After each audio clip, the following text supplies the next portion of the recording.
इस बीच आपको बता दें एक बड़ा खुलासा हुआ है, जहां उमेश पाल मर्डर केस में एक बड़ा खुलासा हुआ है, जहां पूरे ऑपरेशन का नाम ऑपरेशन जानू रखा गया था। यह जानकारी मिल रही है। देखिए खुलासा किस तरह से हो रहा है। और हत्याकांड से पहले शाइस्ता परवीन ने एक पार्टी भी आयोजित की थी, इनको पार्टी दी गई थी। उमेश पाल मर्डर केस में इस वक्त ये जो बड़ी खबर आ रही है वो आपको पहुंचा दें। ऑपरेशन जानू नाम रखा गया था।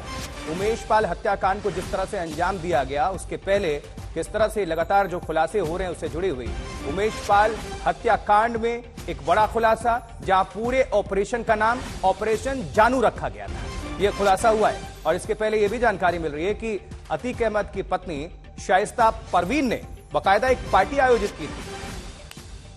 चलिए इस पर ज्यादा जानकारी के लिए रुक करते हैं आशीष श्रीवास्तव का। हमारे साथ हमारे सहयोगी जुड़ चुके हैं। आशीष, जिस तरह से जांच आगे बढ़ रही है, बड़े बड़े खुलासे हो रहे हैं, ऑपरेशन जानू, क्या खुलासा, क्या जानकारी?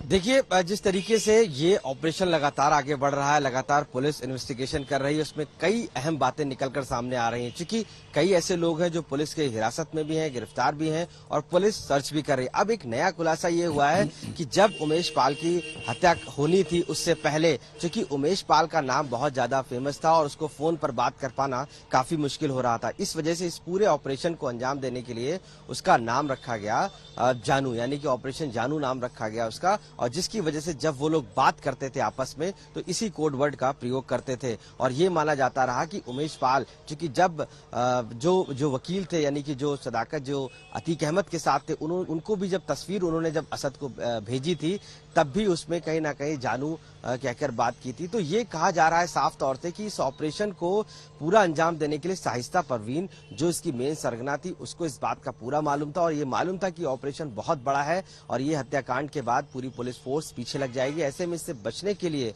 और पूरी तरीके से एक रणनीति बनाई गई थी। उसी के तहत इससे पहले सबको एक जगह पर बुलाया गया था, एक पार्टी का आयोजन किया गया था और वहां पर इन सभी से आपस में बातचीत की गई थी कि कल जब ये हत्याकांड को अंजाम देना है, यानी ऑपरेशन जानू को जब अंजाम देना है, तब किस तरीके से लोगों की कौन सी जगह पर कैसे लोग सेट रहेंगे, यानी इन सभी की पूरी प्लानिंग की गई थी। और उससे पहले एक पार्टी का आयोजन भी किया गया था। तो ये साफ हो गया कि शाइस्ता परवीन इस पूरे मामले की षड्यंत्रकर्ता थी और एक बड़ी साजिशकर्ता थी और उसको इस पूरे हत्याकांड के बारे में मालूम था। और वही, क्योंकि अतीक अहमद और अशरफ जेल में थे तो उनसे डायरेक्ट बात कर पाना मुश्किल था। तो इस दौरान शाइस्ता परवीन अतीक अहमद से भी बात कर रही थी, अशरफ से भी बात कर रही थी और जो उनसे इनपुट मिल रहा था उसकी वजह से वो पूरे गैंग को अपने बता रही थी। तो चलिए आशीष, आप नजर बनाकर रखें।